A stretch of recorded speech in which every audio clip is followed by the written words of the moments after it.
दोस्तों, भारत के महान शख्सियत डॉक्टर एपीजे अब्दुल कलाम, जिन्होंने अपने कर्मों की बदौलत पूरे विश्व में भारत का नाम मिसाइल और टेक्नोलॉजी के क्षेत्र में रोशन किया। एक मछुआरे के बेटे से भारत के राष्ट्रपति बनने वाले ऐसे महान व्यक्ति को भला कौन भुला सकता है, जिनकी पूरी जिंदगी ही लोगों के लिए प्रेरणा का स्रोत बन गया।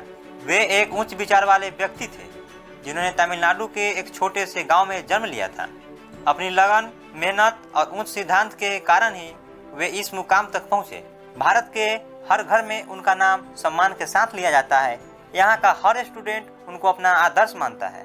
आज मैं आपको डॉक्टर एपीजे अब्दुल कलाम के जीवन से जुड़ी कुछ ऐसी बातें बताऊंगा, जिसे जानकर आपके हृदय में अब्दुल कलाम के लिए रिस्पेक्ट और बढ़ जाएगा।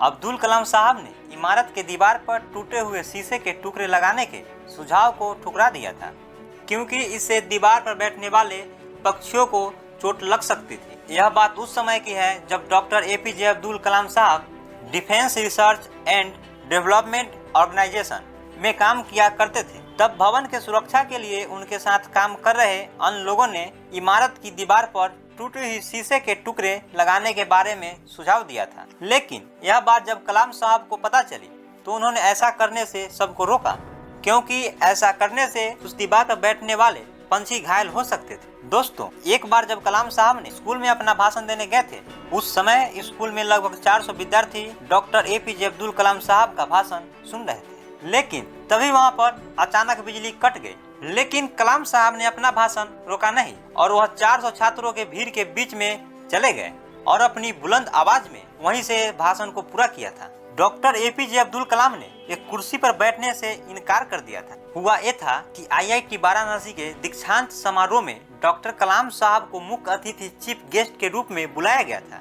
स्टेज पर 5 कुर्सियां रखी गई थी, जिसमें बीच वाली कुर्सी डॉक्टर कलाम की थी और बाकी 4 विश्वविद्यालय के शीर्ष अधिकारियों के लिए। तब उन्होंने इस पर बैठने से इनकार कर दिया। उस पर विश्वविद्यालय के कुलपति को बैठने के लिए अनुरोध किया। कलाम साहब सादगी और ईमानदारी जैसे गुणों के मिसाल थे। एक बार कलाम साहब का पूरा परिवार उनसे मिलने दिल्ली आया। बूढ़े और बच्चे टोटल 52 लोग थे। सभी को राष्ट्रपति भवन लाया गया, जहां पर वे सभी लोग 8 दिनों तक रुके। दोस्तों, आपको जानकर हैरानी होगी कि उन 8 दिनों में जितना भी खर्च हुआ, वो सारा खर्च कलाम साहब ने अपने पर्सनल अकाउंट से दिया। यहाँ तक कि 1 कप चाय के खर्च का भी हिसाब रखा गया और करीब 3,52,000 का चेक काट कर राष्ट्रपति कार्यालय को भेजा।